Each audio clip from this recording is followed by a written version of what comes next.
Hello everyone, welcome to our channel Umar's Inspiration. So let's begin today's शायरी। गमों के बादल बिजलियों के साए में छिप गए, गमों के बादल बिजलियों के साए में छिप गए। वो चांद तारों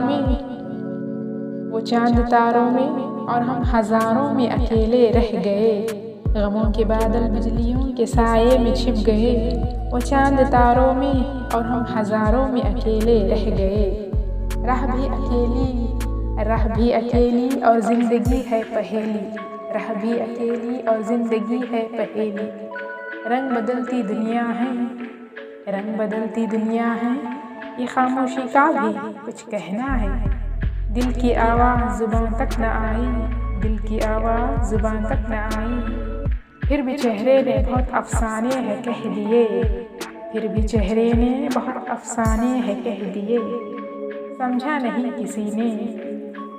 नहीं किसी ने और हर कोई समझे हमें, हम नहीं उन्हीं में। गमों के बादल बिजलियों के साए में छिप गए, गमों के बादल बिजलियों के साए में छिप गए। वो चांद तारों में और हम हजारों में अकेले रह गए। So I hope you guys like it. If you like this, then please share this video and subscribe to our channel. Thanks for watching.